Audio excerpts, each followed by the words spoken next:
What a week, man. What a match week. What a match week. Very exciting, entertaining, premium football in the English Premier League. Let's start, man. Let's run through all the fixtures. Some of them I'll just talk about the scores because I made a video yesterday covering those matches. But just to do a quick recap, man. So let's start. Match day 6 of 38, a new season. Guys, don't forget to smash the thumbs up button for the video. A lot of you guys watch the videos, but you don't smash the thumbs up button. Let's make it a habit. Start liking the videos, man. Let's get this video to at least 200 likes. Come on. I know you guys could do it. So, Man City 2, Nottingham Forest 0, Foden in the 7th. Haaland in the 14th, Rodri with a red card in the 46th minute. So he will miss quite a few games, including the one against Arsenal. But Man City are still perfect in the league. 6 wins in 6 games. Crystal Palace 0, Fulham 0. Nothing really to talk about there. I didn't see the game and I haven't watched the highlights. Luton Town 1, Wolves 1. Really good point for both teams. Pedro Neto in the 50th minute.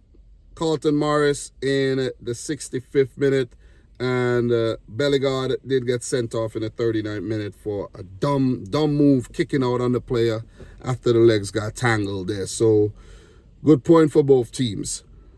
Brentford 1, Everton 3. This is a huge win for Everton. I didn't really talk about this game yesterday because it was playing while I was doing that video, talking about those other matches. But in this game, Doucouré scored a really good goal, and I think he was man of the match. He could have scored another because he hit the post, but he was really good, though. And he has been showing his dynamism under manager Sean Dyche. I think, it's fair to say that Abdoulaye Doucouré has been Everton's best player in the Sean Dyche era. Let's just put it that way.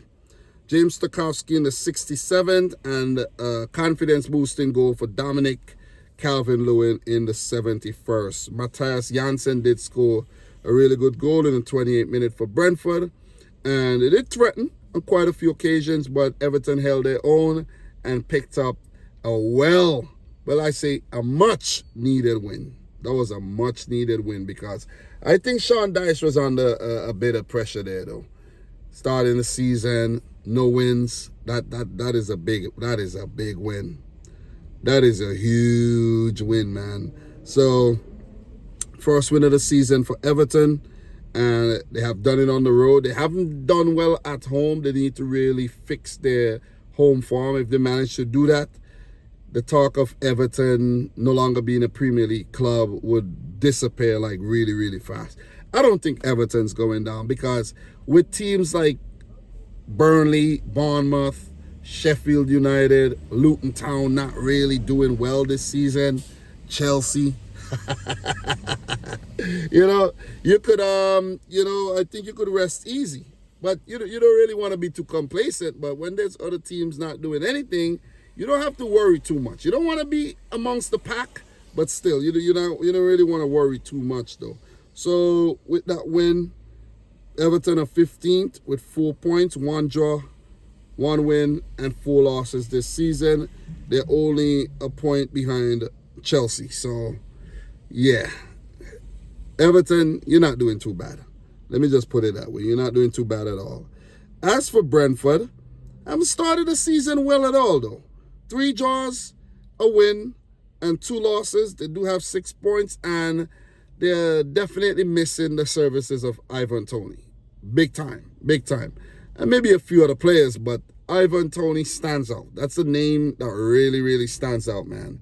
They need an Ivan Toney, and I think Ivan Toney might leave the club in January, so they have to start looking for, some players that are actually going to put their hands up and win football games for them. I did say that Brentford would get relegated last season, but they didn't. They actually played well. They need to get their act together. Thomas Frank needs to get his act together. So, good win for Everton indeed. So, we're definitely going to keep it moving. I have a lot of games to talk about. And the next one that I want to touch on is the game between Man United and Burnley. So, Burnley 0, United won. Hard luck to Vincent Kompany, former City legend. And, well, he's a City legend, former player, I should say. And he would have loved to walk away with something from this game against Manchester United. But brilliant goal scored by Bruno Fernandes, I have to say, with Johnny Evans being a shock inclusion in the 11.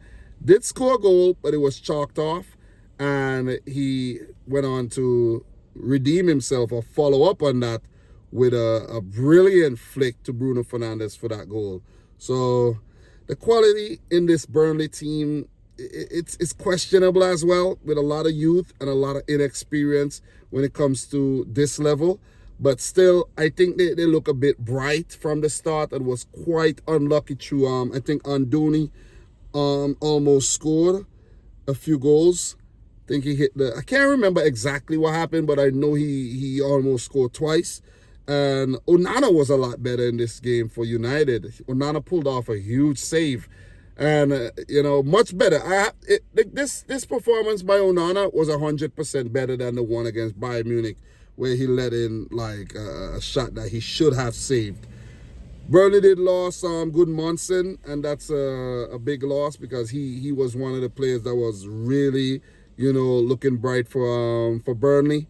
And this is not going to help because he's one of the experienced players and who's been around the team for quite a while, been in the Premier League before and everything, and stuck with the team even to relegation. So he's going to be a big loss. He's always injured, though. Always freaking injured.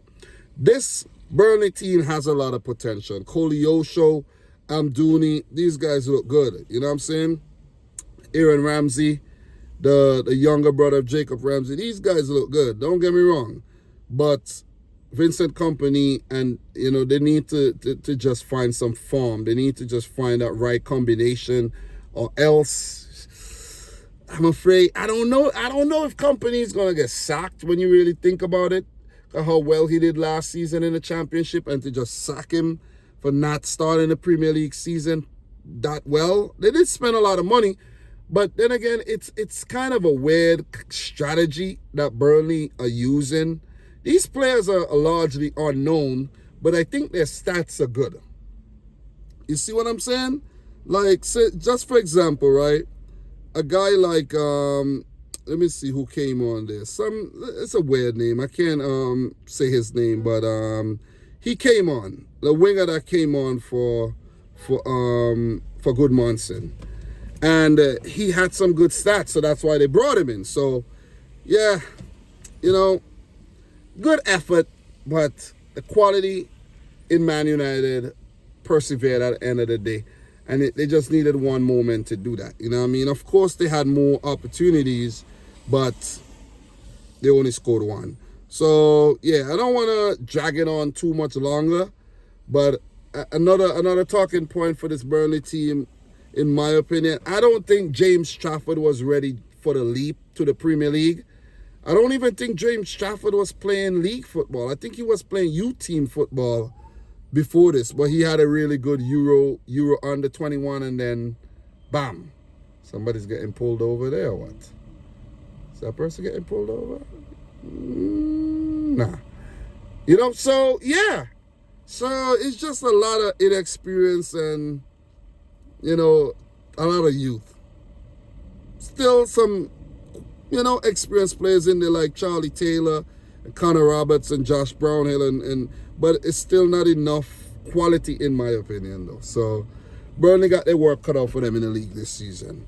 So, look, to be honest, it wasn't the greatest performance by Manchester United.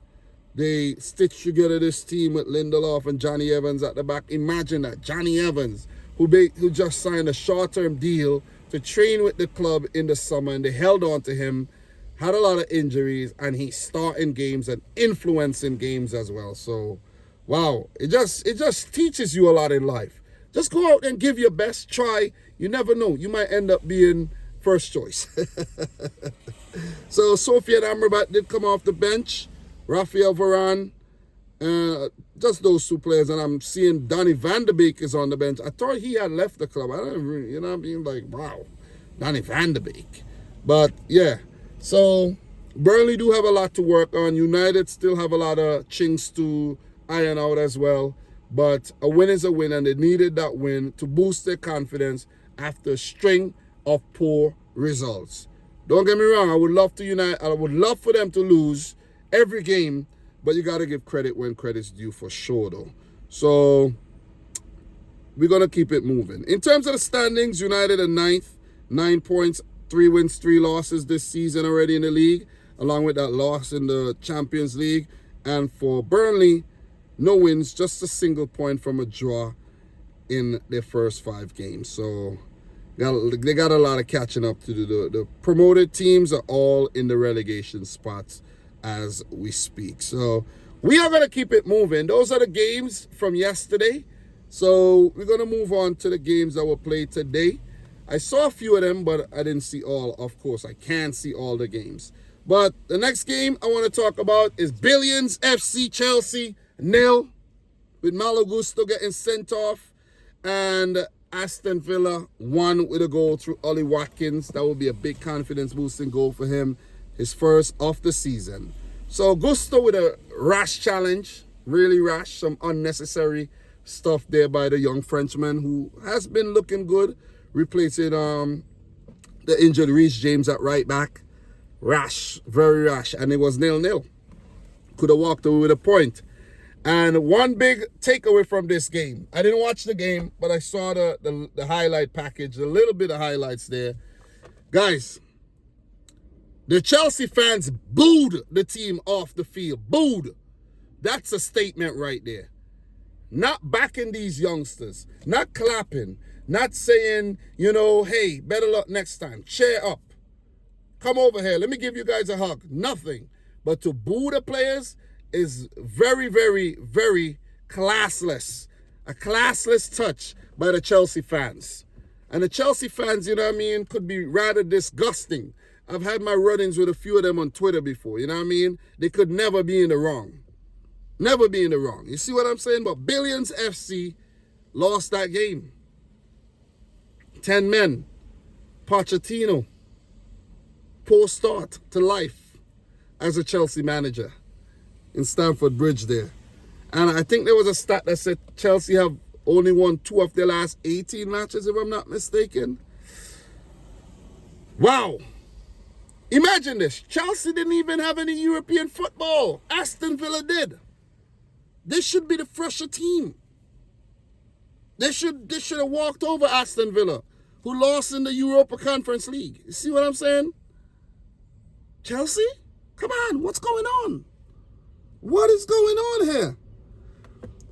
What is going on? So, good bunks back there for Unai Emery and his team there. So, because they have been a bit so-so lately. And their last couple of results, they lost to Legia Warsaw 3-2. They beat Crystal Palace, lost to Liverpool, So, it has been a okay start for Aston Villa. The opening they lost to Newcastle was quite humiliating, but they bounced back. But they lost to Liverpool, as I mentioned, and then they lost in the Europa League. So it has been a good start. Let's just say it's been a good start for Unai Emery and his team. I don't think there's any cause for concerns or alarms. But Chelsea, this is worrying. This is worrying, man. If you're a Chelsea fan right now, you should be hiding. You should be hiding right now. You should be... Look, right now, it's not... there's no protocols to wear any kind of face mask or anything. I don't even think I have one in the car anymore. But, but Chelsea fans should walk around in face masks so nobody could see their faces. Should be embarrassed right now. Seriously. Chelsea are 14th in the league right now, guys. 14th. 1 win, 3 L's, 2 draws, 5 points. It ain't looking good. Could Pochettino get the sack if things don't improve across the next 5 games? That is a great question. That is a great question. If things don't improve across the next 5 games, should he get the sack? I won't be surprised, man. Billions FC have lost again. And the reason I'm saying Billions FC, okay, you might be like, oh yeah, Man City spent $1 billion too. United spent $1 billion too. Chelsea have spent $1 billion in maybe less than 2 years. while the other teams have done so across several seasons. You see what I mean?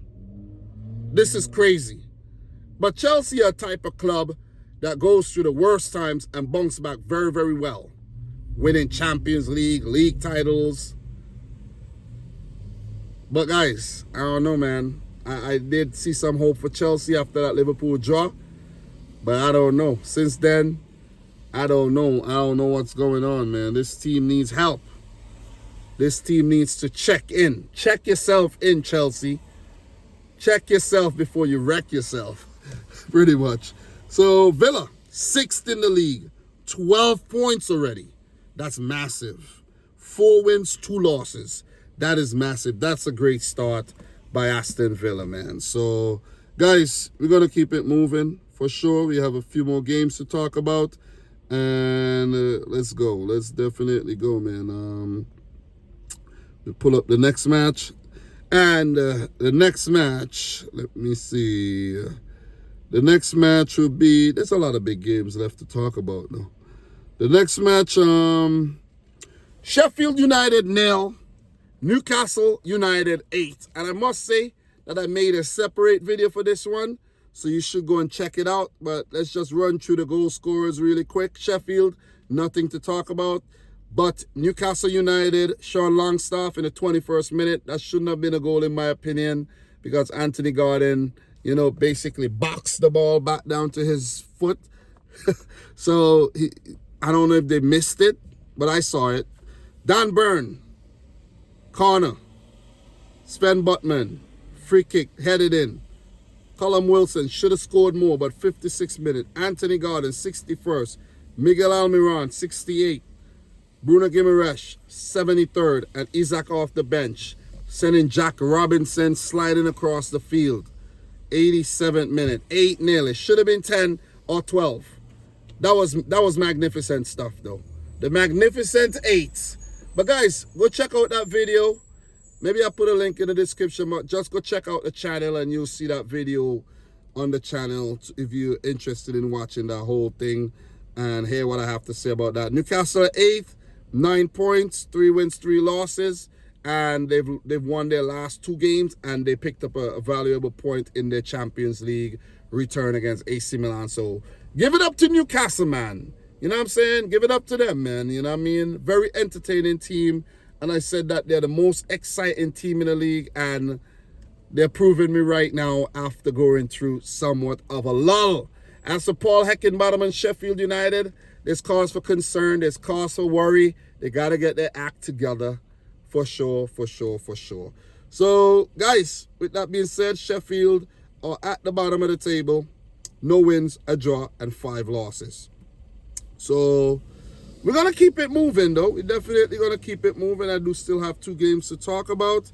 And 2 very, very, very, very big games, man. So let me slow down a bit. Let me just get a bit of air.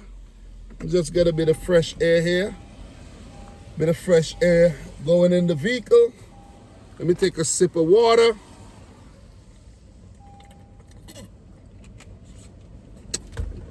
Because these ones are going to be taxing for sure.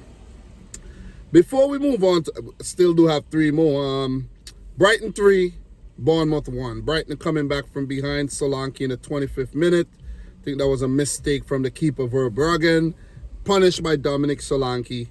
And the comeback trail, Kirke's own goal. I think there was a free kick, and maybe I didn't even see what happened. Did Kirke's headed into his own goal or something like that? But Mitoma, who didn't start the game, came off the bench and banged in a brace. Two really cheeky goal for the Japanese international. And I like this Brighton team because De Zerbi said that doesn't matter who starts. It's the same mentality. It's just that he prefers certain play in certain situations. But you're going to get pretty much the same from Adingra and pretty much the same from Mitoma. They're both really, really slippery. They could dribble. But Mitoma, I think, has a bit more quality and a bit more end product than an Adingra.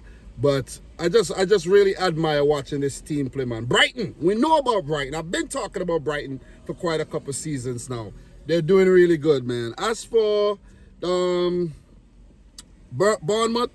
guys, I've been telling you that Bournemouth, they got to worry. They definitely got to worry because it's not a great start.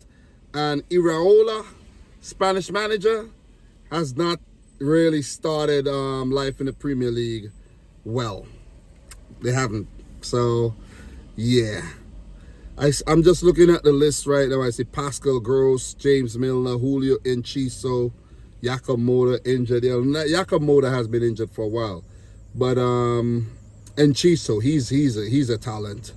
Milner is always injured. Gross would be a big miss. But you see, with these players not even in the team, you got so much quality off the bench. Lamptey, Pedro, Mitoma, Ansu Fati, even that Igor player, I think he played in the Europa League, Lallana, Solly March. So when you could afford to rest Solly March and you play Buonanotte, the Argentinian, or Adingra, in the midfield you got Gilmour, Dahoud, you got Welbeck, Evan Ferguson. That's a lot of quality. That's way too much quality for Bournemouth to handle. You see what I mean? And Bournemouth, they have looked light. They have really looked light. They have made some good signings, don't get me wrong. Bournemouth made some really good signings, and that's why they survived the drop last season. But are they going to survive again this year? I don't know. One thing we know for sure is that Brighton are going to keep soaring as the seagulls do fly through any weather. Even this type of rainy weather that's going on right now outside, man. So, guys, in terms of the standings, Brighton are third. 15 points, man. 15 points. They ain't even got to worry about relegation. 15 points. 6 matches, 5 wins. Same amount of wins as Liverpool. This is amazing. This is a great start for De Zerbi and his men. And the one thing I'm really worried about right now, to be honest, is Brighton losing De Zerbi to another team. Let's say Chelsea sack. Man, let me say this. It would be dumb for right now for De Zerbi. It would be dumb to leave Brighton. I don't care how much the other teams are offering. And that's the thing with managers, right? You'll be there in a really good space. You're doing well with your team. And then a team like Chelsea, Man United, come calling. I'm just saying that because those are teams that change managers very often, right? So I use them for example. Those teams come calling and you go, just like what Graham Potter did. Just because, of course, your salary is going to be more, you're going to get a couple more millions. But still, it's not worth the headache and the humiliation that you're going to face when you go to those teams. Why not stay at Brighton where the expectations and the bar isn't set so high and you could just do your thing with freedom of expression and you could just dazzle. Razzle-dazzle football by Brighton Hove and Albion, guys. Let's keep it moving, though. Let's keep it moving. So, the next game I want to talk about is the North London Derby. Let me give a round of applause to Big Orange. Big Orange and Spurs. And I don't really like Spurs, though. I don't really like Spurs as a team. But this season, I have to say, I kind of like Spurs, though. I kind of like Spurs this season. I kind of like Spurs, and I do like them even more now after, picking points off Arsenal. Well, a point, and helping Arsenal drop 2 points. Guys, as I said many times, and some people may think, oh, you're hating on Arsenal. Guys, I'm not hating on Arsenal. I'm not. This is the 7th season I have this channel, man. You see a lot of channels across YouTube. These guys just came about. They just came about. They don't have a lot of responsibilities, and they on every day. That used to be me back in the day. 7th season. This is the 7th freaking season. I've been doing this since it's the 8th season. What am I saying? I've been doing this since the 16-17 season.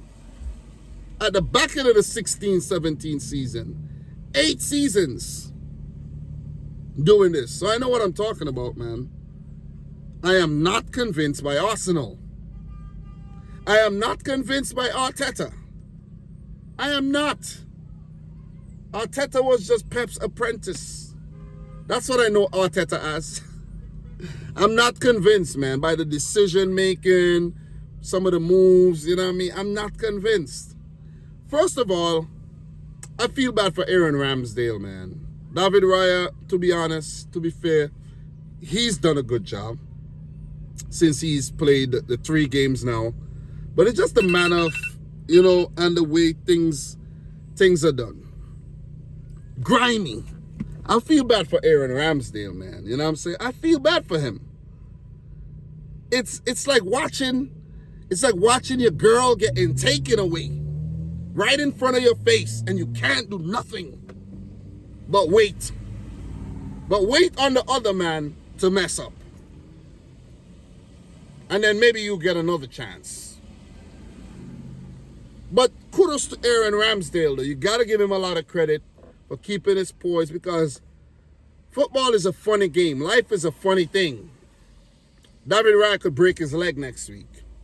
I'm not saying I want that to happen, but it could happen, and next thing you know, bam, you're back in contention. Look at what happened with Kepa. Kepa was number 1 at Chelsea, fell out of favor, lost his place to Mendy. Mendy turned to shit, basically. Kepa got his place back, and then Kepa went to Real Madrid. Dream job. So you gotta stay on the, you know, you gotta think optimistically, man. You know what I'm saying? So give it up to Ramsdale. You're seeing him clapping on the bench for, you know, Raya when he made a big save as well. But in this game, look, and the reason I say I'm not convinced too, Tottenham could have easily won this game. They could have won the game because the goals that Arsenal scored was basically self-inflicted wounds by Spurs. Romero had a stinker of a game, and he really got to be grateful of Son and guys like Kulusevski, and the forwards, guys like, let's say, Udogie, who had a really good game. He got to be grateful to these guys for just, you know, bouncing back and equalizing every time. Apart, because otherwise, man, he would have felt like shit right now. He would have really felt like shit right now, but he could sleep easy tonight. Easier tonight. Let's just say that. He could sleep easier tonight. So, look, in terms of the goals, Romero, 26-minute own goal. Brilliant play by Arsenal, I have to say. Whenever Saka and Odegaard is setting up to shoot, they're always dangerous. Very, very, very powerful left-footed players. And that ball wasn't going in, but the likes of Nketiah was lurking at the back post. So maybe one of them would have put it in. So you never know. So I think, you know, Romero shouldn't feel too bad about the own goal because it was going to probably get tapped in anyways. And, you know, you got to give a big shout out to Vicario, man. I talked a lot of shit about this goalkeeper. I didn't know him. He came from the Italian league, but what a save. That Gabriel Jesus shot from the angle, he saved that. That was brilliant. Nketiah at the near post. Vicario has done a really good job. If that was Lloris, Spurs would have lost that game. Without a doubt, Spurs would have lost the game. So give it up to Vicario, though. He's been good in goal. Can't lie about that. And another thing, too, why Spurs have been playing well, I have to say this, no Eric Dyer in the team.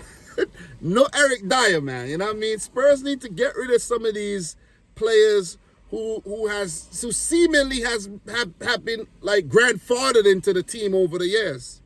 They need to get rid of these guys. Ben Davies is not that bad, but you got to move on. You got to move on from Davies. You got to move on from freaking Eric Dyer. You see what I mean? And it's sad to say, but Tottenham are a better team without Harry Kane right now. Seemingly. I think Brennan Johnson had a solid game. He could have equalized, but that was a brilliant save by David Raya. Arsenal, I think, had really good control early on in the match. They allowed Spurs to get back in the game when they failed to add on to that early goal that they scored. The way Spurs scored that goal, Raya with the save, bam, ball gone back into play, Maddison doing his thing, squaring the ball back, and Son just opening his foot. Brilliant goal. Shows Arsenal's chinks in their defense. It just shows their chinks in defense. Arsenal, you got to consider, also coming off of a midweek game in the Champions League against PSV. Who knows, maybe they overexerted themselves, maybe not. I'm just saying, Spurs didn't have European football during the week. I just want to look back at some of Arsenal's recent results. So PSV, they won the game 4-0. They beat Everton 1-0, and I wasn't convinced. They beat United 3-1. Well, United kind of messed up at the back end there. It wasn't the most convincing win in my opinion, but they did that. Fulham, a 2-2 draw. You see what I'm saying? Crystal Palace 1-0, not so convincing. Forest 2-1, not so convincing in my opinion. So they've been conceding goals. You see what I mean? They've been conceding goals. Clean sheet against Palace, clean sheet against Everton, and a clean sheet against PSV. Only 3 clean sheets this season. That's not good. That's not good enough for me. You're conceding way too many goals. Way too many goals. I am not convinced. And more points dropped. This is not how you're going to win the title, Arsenal. I'm just saying. This is not how you're going to win the title. The Saka penalty. Romero again. I don't know what's going on with Romero. You need to drop him. Drop him. Drop Romero. But don't put in Dyer, though. Don't put in Dyer. Drop Romero. Because he was horrible in the game, man. Brought down the player. Saka stepped up. Smashed him. Good penalty. But right away, immediately, Arsenal not staying switched on. Let me not say it because I think Declan Rice picked up an injury, and that's the reason why Jorginho was brought on, but it didn't look good. Jorginho with the mistake, idling on the ball. And another thing too that I failed to mention, Arsenal with the Jesus opportunity when he stole the ball from Maddison deep in defense. You got to put those away. You got to put those away. If you don't put those away, what message are you sending? So that was poor. And Heung-min Son played in after the mistake by Jorginho. And 2-2. Spurs held on. Spurs held on. And I'm quite impressed with this Spurs team this season. You know what I'm saying? Very, very impressed with them. Got to give Spurs a whole lot of credit for the way they've played. They're still unbeaten. Arsenal is still unbeaten. But in the grand scheme of things, I would have to say Spurs have had a better start to the season than Arsenal. What do you guys think? You think I'm being too harsh? Or you think I'm spot on? Spurs are 4th, 14 points. They have a goal difference of 8. Arsenal, 5th, 14 points. They have a goal difference of 5. So, yeah. Spurs have scored more goals than Arsenal. And I think that's I don't know why Arsenal should. Isn't goal difference a decider? I think goal difference is the decider. Spurs have a 8 goal difference. Yeah, so, yeah. Spurs has a better goal difference. 8. So, yeah, man. I had a brain fart there for a second. I was thinking the opposite. But kudos to Tottenham, man. Kudos to Tottenham. I think Papa Matasar had a great game. Eased Bissouma in the midfield. And I think that's where they won the game. They had their midfield. The midfield was really good. Declan Rice had a so-so game. You see what I'm saying? He had a so-so game. I didn't even realize Rice was playing. Odegaard, he didn't have a good game. Havertz, who was brought on in the second half, 007. No goals, no assists in 7 games. A lot of negatives, man. A lot of negative. Jorginho came on. Poor. The question is, right? And maybe I'm not aware. Maybe I'm not aware as I need to be. Maybe I'm not. But maybe Trossard was injured. Where's Trossard? He's not on the injury list. Where's Trossard? I don't know. Guys, if you have any more insight on that, let me know. Where's Trossard? Seriously, that's a great question. Where is Trossard? Jesus and Nketiah started the game, and maybe that's not a good combination. Nketiah played the whole game. Didn't do a goddamn thing. Fabio Vieira and Odegaard weren't as influential as they usually are. So, Zinchenko not as influential as he usually is. Guys, let me make this statement right now. You're not winning the league with Ben White as a right back. Not influential enough as a right back. He's a center back. I think you need a proper player at right back to give you some impetus going forward. Even though he does run forward, he doesn't have that quality. Maybe sometimes he pulled off some good passes, but he lacks that quality, let's say, of a Reece James, a Kyle Walker. You see what I mean? Trent Alexander-Arnold as an attacking player. Kieran Trippier. You see, you get the point I'm trying to make here. Even a Vladimir Kufal with some of the crosses that he puts in and his defensive prowess. So, Arsenal, I'm not convinced. I'm still not convinced. Give it up to Spurs. And guys, last but not least, let's keep it moving though. Let's keep it moving. We got one more game to talk about. My voice is going. You know. And Liverpool 3, West Ham 1.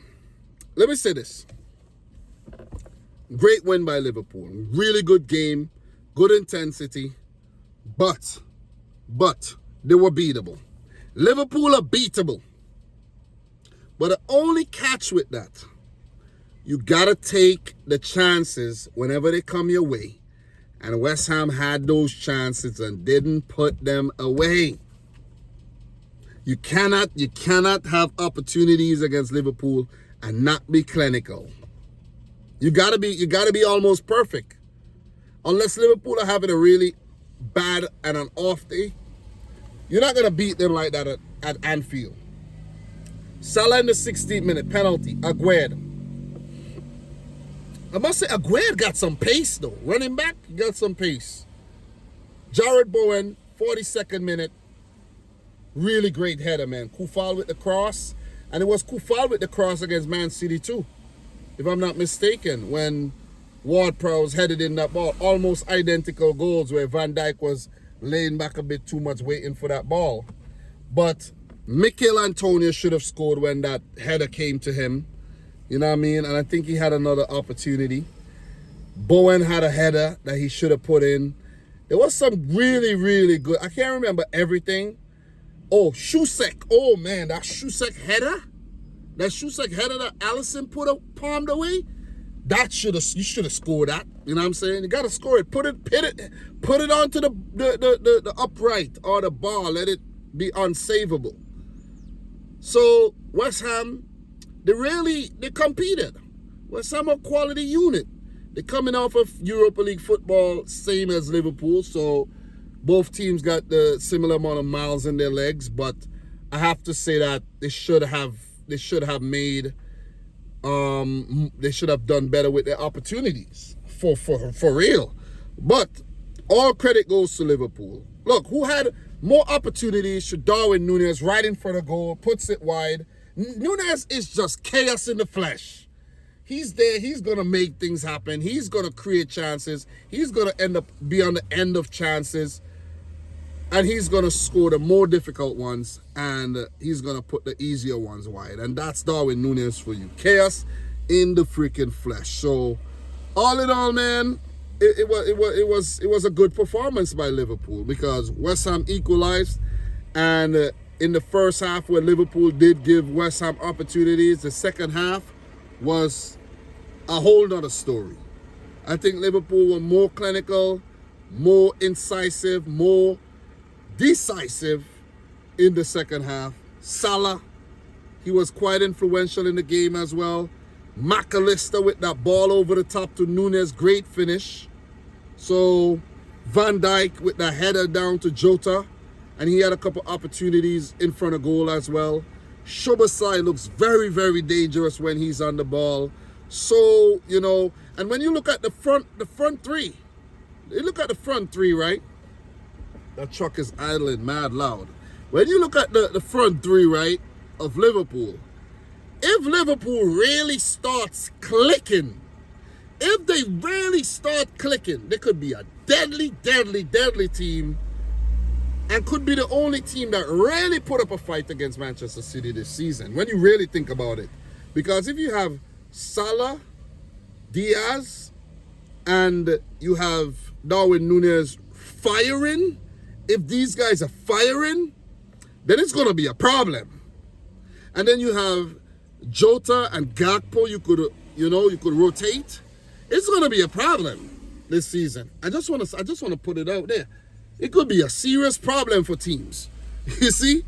And this Liverpool team, when you look at it, there's depth and there's quality. There's definitely quality because Joe Gomez as a right back doesn't look too bad with some of his foray going forward. Doesn't look too bad. The midfield seemingly fixed. Curtis Jones did score, but he had strayed offside just a little bit, but that was a really good move. But, Robertson started the season better than, last season he was really shaky though. And Alisson, big save after big save, man. You know what I'm saying? Off the bench, Endo, Gravenberch. You have Jota and Gakpo as well. But you have Harvey Elliott unused, Konate unused, Tsimikas, Young Kwanzaa. This team is playing a lot better without Thiago. Tell me I'm lying. Tell me I'm lying. There's no place, let me just say this, there's no place for Thiago in this team. None. Maybe some Liverpool fans are probably saying, oh, with McAllister, let's say McAllister, Szoboszlai, and Thiago in that midfield. Oh, man. Oh. They better not do that. They better not do that. That's the time when Liverpool are going to start having mixed results. 5 wins on the trot after the opening day draw against Chelsea. Liverpool are unbeaten. The only team ahead of the Reds. Who else? Manchester City. Is it going to be a Liverpool, Manchester City, Spurs, Arsenal?